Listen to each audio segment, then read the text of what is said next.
The Assembly will now hear an address by His Excellency Luis Alberto Arce Catacora, Constitutional President of the Plurinational State of Bolivia. I request protocol to escort His Excellency and invite him to address the Assembly.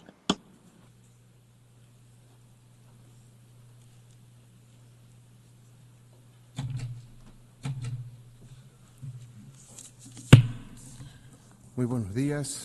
A very good morning to all of you. Allow me to express brotherly greetings to the President of the General Assembly of the United Nations, Annalena Baerbock, and through her to the entire Assembly. The 80th session isn't just any other date. It is a space for a historic time which invites us to stop and to look back, to remember why this organization was born and why it has seen the results that humanity was waiting for after the 2 world wars, in which the fight for wealth and areas of influence left in its wake millions of dead, displaced and wounded. We are living with a wound that we're trying to overlook. Over 8 decades, in the concert of nations, we have seen the development of narratives that, using the skill of the great powers with long-standing experience in international community, have camouflaged deep wounds and the devastating memories of humanity. They've done so using smart normative texts that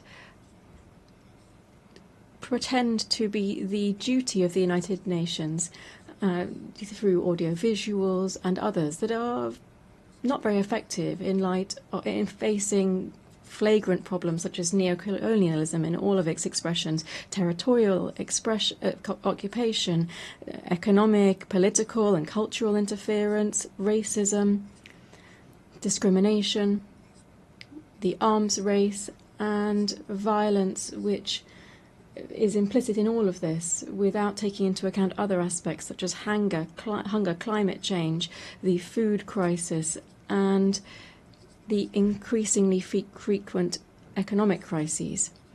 The effects of these realities are clear to all. Confrontations and discourse that promotes hatred and division between kindred states, inequality, exclusion, poverty and inequality and injustice, still produced within institutions that were created to protect the rights of the weakest. And we're not even talking about economic, social and the cultural rights of people, and even more if you look at the rights of indigenous peoples. A sincere assessment leads us to confirm that in 80 years we have not met the expected results. Consequently, we are not in a good position. The world remains divided and confronted against itself more than 80 years ago. Today in the world there is greater inequality in the distribution of wealth than there was 80 years ago. The poverty figures, inequality and injustice, rather than being curbed, is on the increase. The risk that any remaining peace should disappear and the Third World War would overtake the entire planet is very close if we don't react in time. The danger here is that the unstoppable force of capitalism with the misuse of artificial intelligence would increase the climate change, would liquidate the planet and would convert the immense majority of the population into unnecessary beings is also something that we can't completely rule out. We're not in a good place. The UN was established on the basis of the foundations of the skeletons of the Holocaust and the not only physical but also moral ruins left by the fascist racism and also increasing neocolonialism with the use of 2 atomic bombs. One of the goals that gave rise to the United Nations was to not repeat the barbarity of war. Today we hear the echoes of the drums of war on all continents. We see the practice of genocide on the sole decision of 2 countries.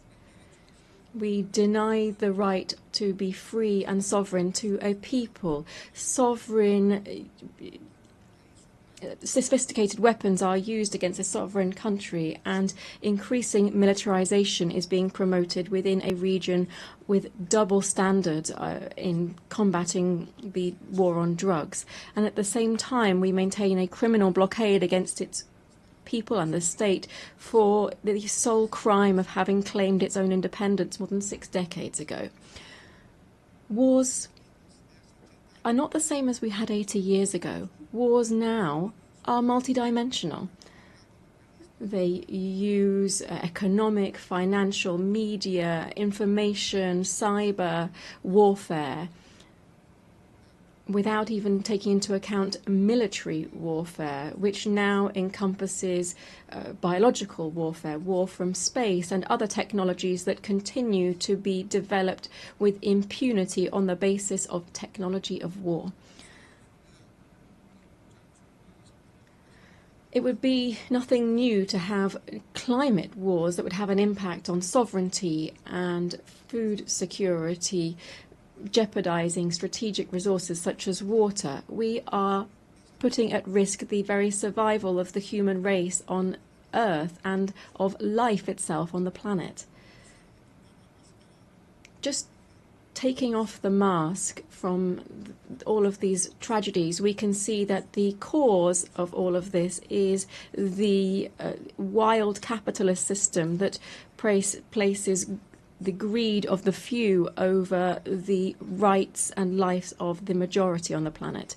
The cause of this is the current capitalist development, which tries to resolve its own crisis and ends up returning to the original forms of accumulation and increasing rates of profit.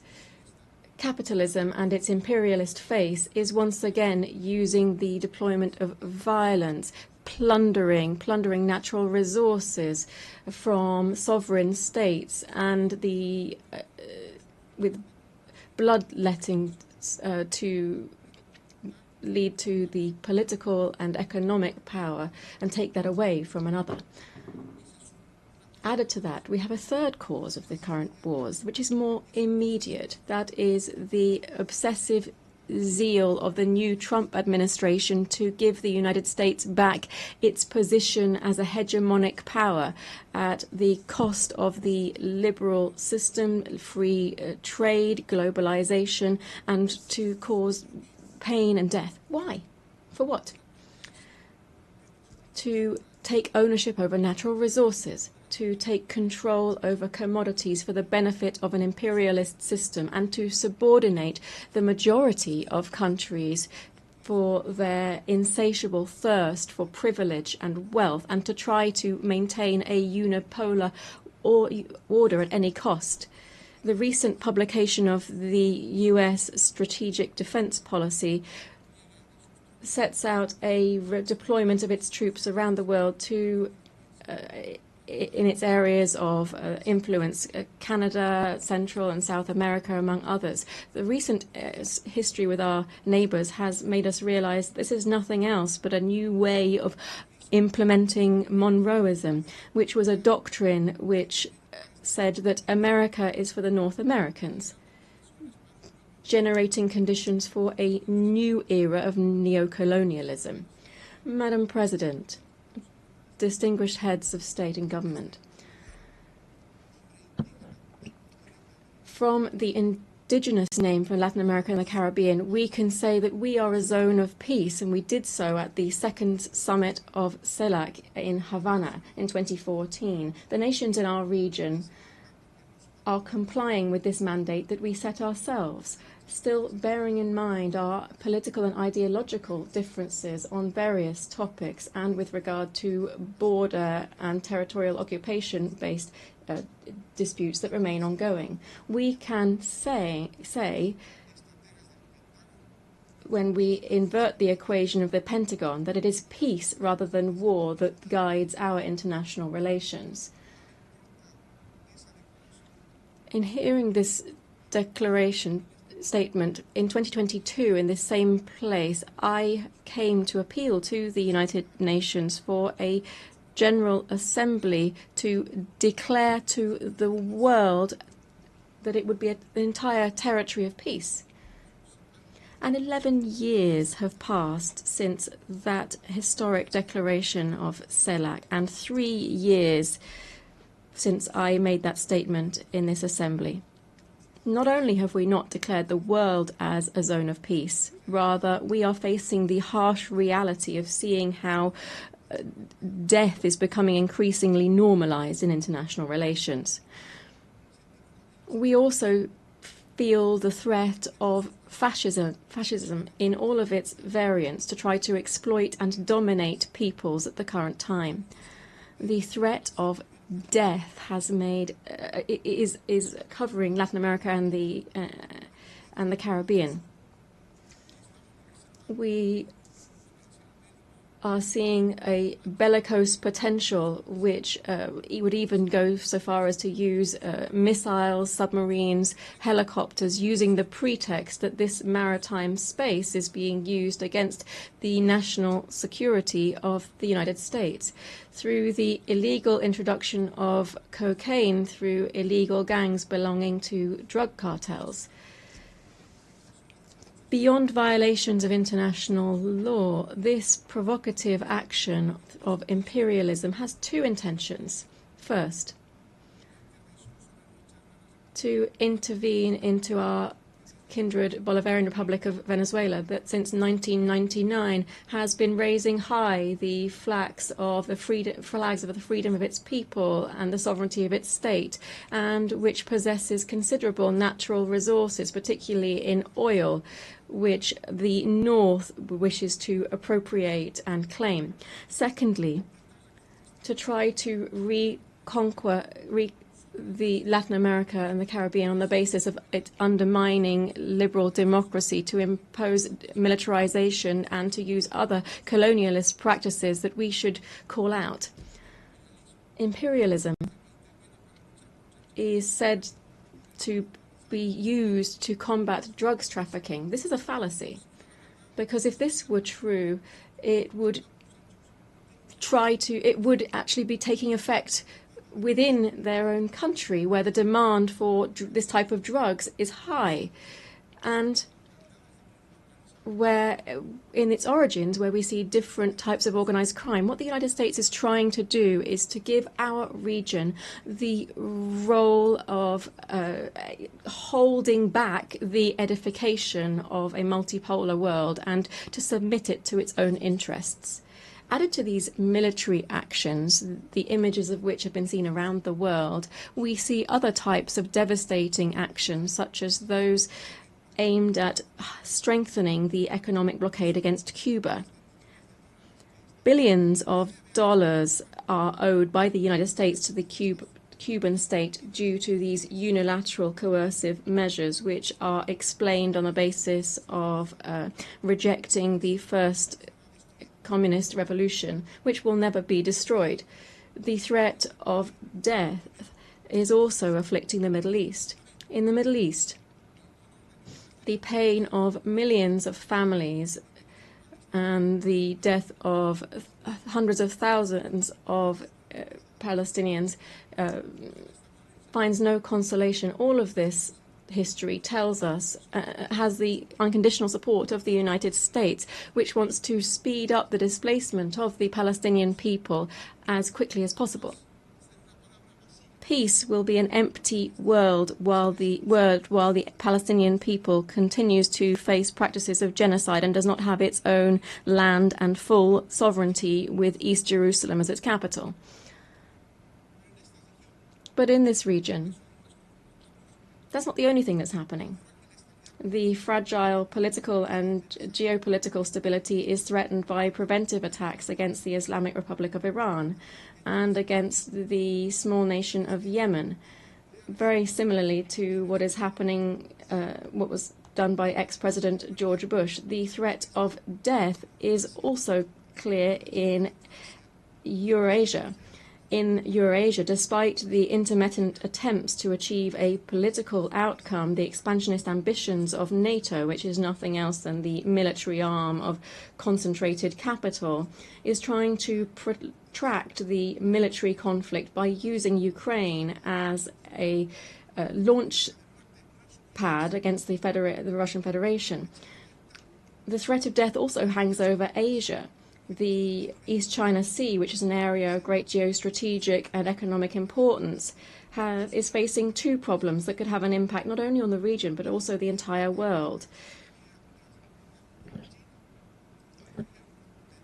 The overcoming of the sovereignty of Taiwan by the People's Republic of China is another example of explicit neocolonialism that is encouraged by the United States, as well as the dispute on the Senkaku Islands, the sovereignty of which is disputed between Japan, Taiwan, and China. It appears that these islands are home to important hydrocarbon resources. Furthermore, the constant tension between North Korea and South Korea could not only become a problem that affects these two countries, but also the entire security of the world. Heads of state and government, I've been referring to this entire world to say that in this new imperialist intervention, we should call it what it is, neocolonialism. And what should we do? I'm asking this because it's led to one of the most outstanding strategies of the fight for the emancipation of labor over capital. This is also the fight of life over death. I wish to propose that we firstly establish a commission for reparations following slavery, apartheid, genocide, and colonialism in the countries of the global south. To do so, the United Nations should find a way to ensure that those designing war and death pay their billions of dollars rather into a reparations fund. I hope that this rostrum, the highest on the international stage, will also serve to be able to launch an appeal and recognize that colonialism and neocolonialism was and is an historic mistake that brings and continues to bring a social wound over the population that it victimizes. It also does this with indigenous societies that it affects in particular. Today, on behalf of the construction of a fair future, we have to condemn the devastating impact of colonialism in the past and the present. I appeal to the heads of state of CELAC and the African Union to join forces and to oppose the adverse consequences of colonialism. This commission that I've mentioned should set up effective mechanisms to restore historic justice in the following spheres: reparations, land rights, recovery of the environment destroyed through the action of the colonizers and transnational corporations, apologies for the colonial past through the restitution of cultural goods of the indigenous peoples that were taken by the colonizers during the period of expansion and genocide, the prevention of neocolonial practices, programs for the development of indigenous peoples and the preservation of their cultural identity. We should also provide compensation to people who have resisted the military occupation of their territories and those that are suffering under unilateral sanctions and economic blockades. Secondly, we should convert the UN General Assembly into a body with binding power so that it can be an effective voice for all peoples and not a space where we simply realize the will of the most powerful. We need this forum to be an ethical nucleus, a political heart, and the living spirit of a new era guided by the culture of life. We need the resolutions adopted within the UN General Assembly to not be vetoed by any superpower and to be truly complied with. This means ensuring that multilateralism is truly valid and not just a formality. We should declare the world as a zone of peace and promote demilitarization as far as possible. The immense majority of the population in the world refuses to accept that the revitalization or overcoming the cyclical crises of capital should be done on the basis of investment in billions of dollars to manufacture all types of conventional and unconventional weapons. Just 1/3 of military expenditure would give us better and greater education, health and housing guaranteed for everyone. The UN has to become a pact for peace and for life as the shared destiny of everyone who believes in living together. 4, we need to undertake a profound reform of the Security Council that would prevent one of 2 countries holding up global stability. We need to ensure this reform and ensure the reform that the countries of the Global South have been insisting on for several years. Democratizing the Security Council would be giving effect to the principle of the legal equality of states and democratizing the future. It would be to ensure that the voices of Africa, Latin America and the Caribbean, Asia and the historically marginalized peoples would also count. 5, we should move towards the Universal Declaration of the Rights of Mother Earth. Bolivia, together with the Amazonian peoples, speaks up to recall the urgent need for international cooperation to strengthen the conservation of the Amazon. We should do so through strengthening the sovereignty of Amazonian countries over this strategic biome for the world. Defending the Amazon means defending life. 6, we must reject all forms of commercial war and work to reduce economic and social divides between the countries of central capitalism and the countries on the periphery. Trade wars not only affect companies, but also the immense world of work. It also lessens to alarming levels the possibility for lower classes to access acceptable food. The hegemonic and capitalist interests don't have any right to overtake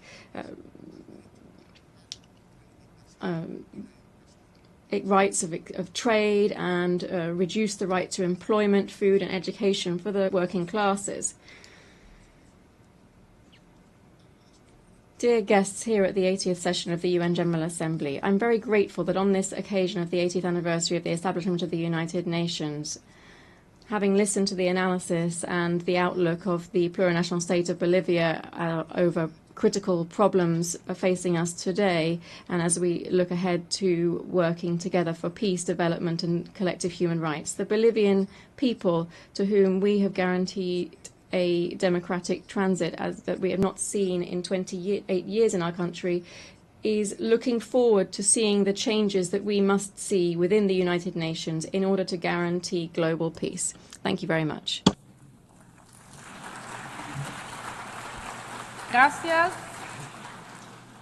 On behalf of the Assembly, I wish to thank the Constitutional President of the Plurinational State of Bolivia. The Assembly will hear an address by His Excellency